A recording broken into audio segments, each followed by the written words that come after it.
What we about to witness from Congresswoman Jasmine Crockett is more than just another fiery exchange. It was a civics lesson wrapped in accountability. It was about bringing facts back into a political landscape that's been poisoned by conspiracy, delusion, and denial. Crockett began with the simplest, most basic question imaginable: who won the 2020 election? And yet that very question still carries the weight of a democracy under attack. And when every single witness calmly and confidently said Joe Biden, what we heard wasn't just an answer. It was a reaffirmation of truth, of reality, of the fact that the American people chose their president. Hey, so I want to start off with a quick little level set of a few things, because I believe in facts and not fiction. So I'm going to ask each of the witnesses if you can answer a simple question. Who won the 2020 election? Let's start right here. Joe Biden. Thank you. Joe Biden. Thank you. Joe Biden. Thank you. Joe Biden. Thank you. This is amazing.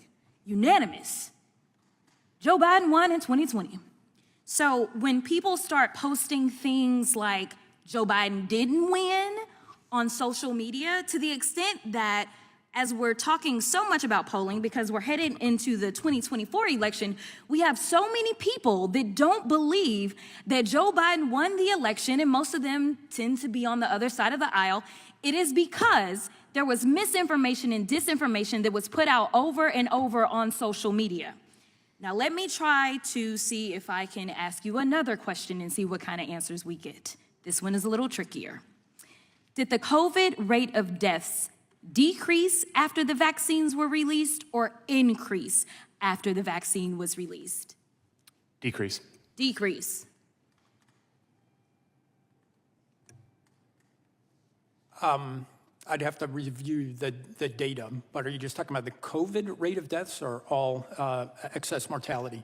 No, the COVID-related deaths. I believe that the COVID-related deaths declined, but in the Delta period, I'm not sure. That's why I'm hesitating. Thank you so much. They declined. They declined by approximately 90% in the first 6 months. Well, I love that data right there. Thank you. Okay. All right, so here's the deal. I'm annoyed by this hearing because, number one, it is Groundhog's Day all over again. We have had some version of these hearings, and we've talked about misinformation, disinformation, and I do want to make sure that we understand what it means to have a First Amendment protection. So I am going to start over here. When we talk about the Constitution, for those that don't understand how it works, is it limitless and there's no restrictions to any of our constitutional rights? No. It's not limitless, is it? No. In fact, I know that my colleagues believe there's no limits to the Second Amendment, and it sounds like they believe there's no limits to the First Amendment. But I remember when Trump got banned from Twitter, and that probably saved the country. Nevertheless, it at least would have saved him some money, because right now he just got caught up in court for, never mind, we're not gonna talk about Truth Social right now, but there are limits on the First Amendment and what can be done. So number one, let's talk about who the actor has to be. The actor, when we're talking about the First Amendment, has to be the government, correct? Correct. All right, and if we're talking about actions of the government, which there's allegations of some nefarious thing that was going on behind the scenes where the government is really co-opting social media, and so therefore they are the government actors, can you talk about some of the things that are limited? Are acts of violence okay to limit under the First Amendment?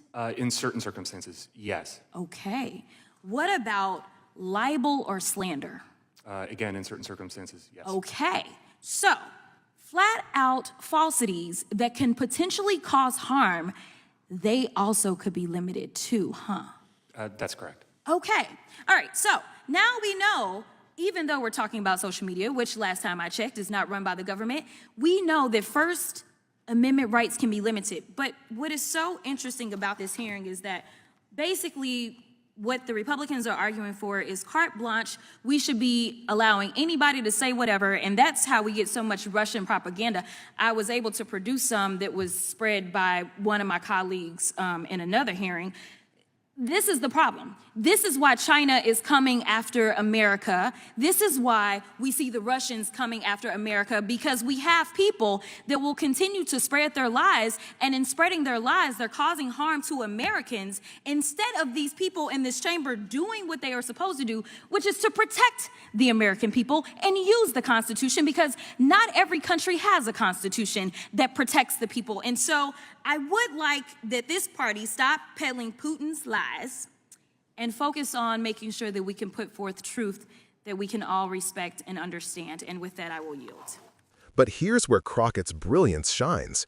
She wasn't asking because she needed to hear the answer. She was asking because the country needed to hear it. Because even now, after endless audits, court cases, and investigations, tens of millions of Americans, largely fueled by right-wing disinformation, still don't believe it. They don't believe Joe Biden won because they've been told not to. They've been conditioned by a disinformation ecosystem that feeds on outrage and paranoia, and that's exactly what Crockett was confronting head-on. Then she shifted to COVID, another area drowned in lies. By asking whether death rates decreased after vaccines were released, Crockett wasn't just discussing data. She was exposing how deadly misinformation can be. Every single expert in that room acknowledged what the science has proven. The vaccines saved lives. Yet countless Americans died because they believed online conspiracies instead of experts. Crockett's calm yet cutting question made something clear. Misinformation doesn't just divide us politically, it kills people. And when she tackled the First Amendment debate, Crockett hit a constitutional masterclass. Republicans love to shout about free speech every time social media platforms hold them accountable, but what she reminded everyone is critical. The First Amendment restricts government censorship, not private companies enforcing their own terms of service. Twitter banning Trump wasn't a violation of free speech. It was a private platform choosing not to amplify dangerous lives. Crockett drove that point home while also reminding everyone that no right, not even free speech, is absolute. You can't lie, defame, incite violence, or spread misinformation that causes harm, and still call it protected speech. That's what makes this so important. Crockett isn't arguing against the First Amendment, she's defending it. She's defending its purpose, not its perversion. Because free speech doesn't mean freedom to deceive, and it certainly doesn't mean freedom to undermine democracy. By the time she called out Republicans for peddling Putin's lies, it was no longer a partisan jab. It was a national security warning. Russian and Chinese disinformation campaigns depend on the cracks in our democracy. Every time an elected Republican parrots a conspiracy theory about a stolen election, they're doing Putin's work for him. Every time they amplify falsehoods about vaccines or deep state censorship, they're weakening the very fabric of American democracy from within. What Crockett did in this hearing was recenter the truth. She reminded the country that facts matter, science matters, and democracy depends on both. And she exposed something that too few are willing to say out loud.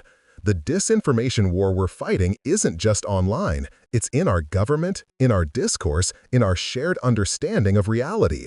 This wasn't just a hearing. It was a mirror held up to America, a test of whether truth still has a place in our politics. So the next time someone tells you that free speech means spreading lies about elections, vaccines, or anything else, remember Jasmine Crockett's words. Truth is not censorship. Accountability is not oppression. And facts, no matter how inconvenient, are not up for debate. Because democracy doesn't survive on denial. It survives on courage, integrity, and the willingness to tell the truth even when it's unpopular. And in that hearing, Jasmine Crockett reminded America exactly what that looks like. Call it what it was, a mic drop moment for democracy. Call to action. If you care about truth, about democracy, and about keeping disinformation from eroding both, don't just watch moments like this. Share them, talk about them, challenge the lies where you see them. Democracy depends on our participation, not our silence.